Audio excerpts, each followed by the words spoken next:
watching Colorado and Company. I'm Tanya Rush in for Denise Plant. Another year, another jump in the number of kids playing lacrosse nationally and locally. While the playing population grows, the lacrosse community remains a family-first, very tight-knit community that's committed to caring for its own.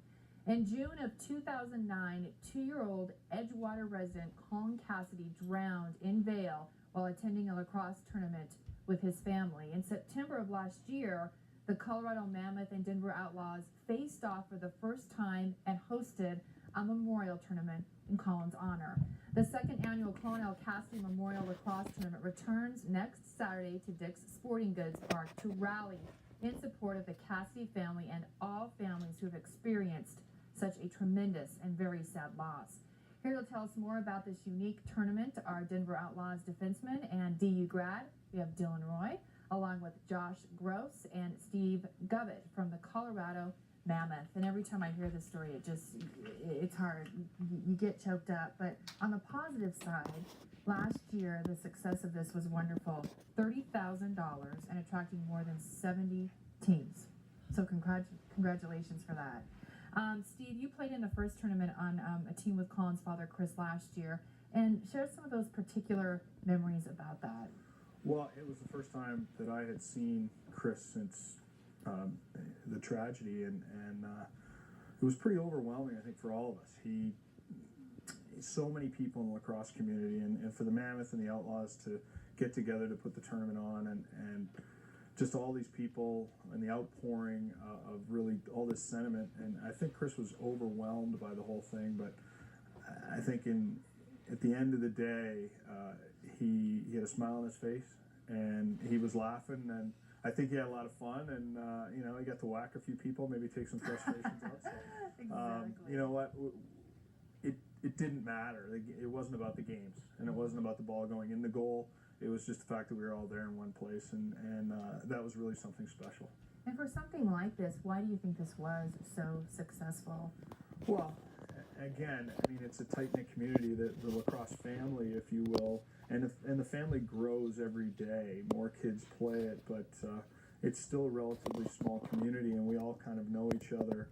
And if you don't know the person directly, you know someone that does, and so the connection and the network of people that we have that came together, just made it that much more special. Why did you decide to make this an annual tournament? Well, I think too often sometimes when a tragedy occurs, you forget, and it's easy to forget, and we don't want to forget. And Colin was 2 years old, and he was an amazing 2-year-old, and the Cassidy family has always been so generous and supportive, not only of the lacrosse community, but of different charities around Colorado. And so we didn't want to forget. We want to always, at least once a year, have in our minds, you know what, we lost somebody who was part of the lacrosse community, and we're doing everything we can to comfort the Cassidy family and to raise money to help others. This is a beautiful picture right here of Colin. Look at that, holding the net, ready to go. And Dylan, the logo has a very special meaning. Explain that to us. Right. Well, Colin, when he was growing up, he lived right across the street from a firehouse. And his favorite thing to do was just look out the window, and whenever the lights would go on, he was right there, had a front row seat, and he just loved it. And, apparently at dinner, he would make prayers and make sure that everyone would come home safe after each shift. So it was very close to his heart, and, he was like their little guy who made sure that they're all home on time, everyone was safe. So that leaves a really good memory in the affection and the consideration that he really thought at such a young age toward those men.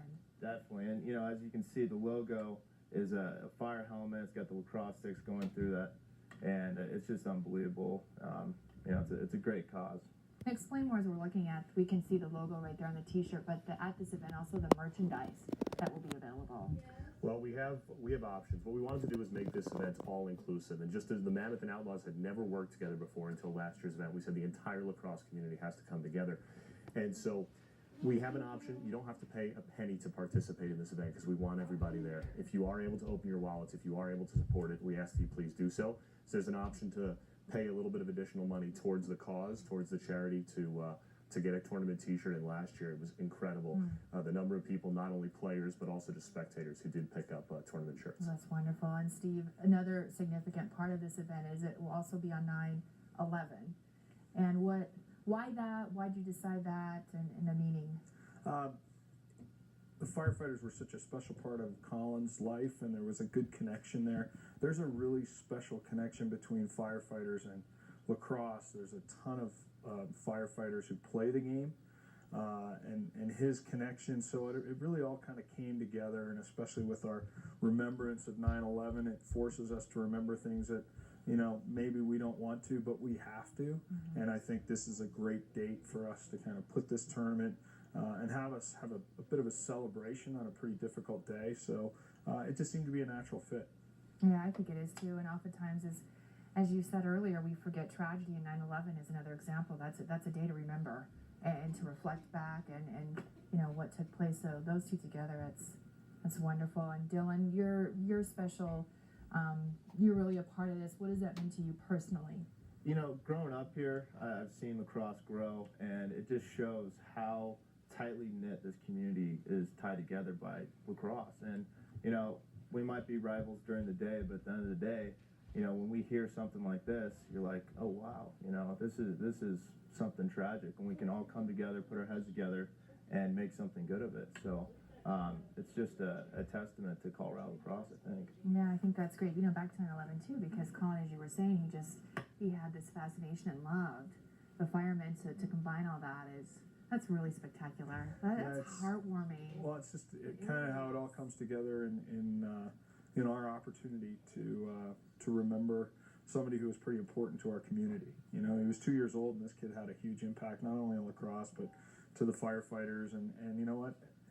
His loss hopefully becomes something that we can all rally around to help other people deal with this and send some kids to play lacrosse in college and really memorialize this young life. Mm-hmm. Pretty special opportunity for us. It is, and to rally more support too. Registration for upcoming lacrosse. When is that? When does it end? The registration, we actually, our initial deadline was a couple days ago. We've extended it because teams are just still coming in out of the woodwork that we didn't even know about. Chris, actually, Colin's dad, got his team registered yesterday. Oh, good. And so Tuesday morning, 10 a.m.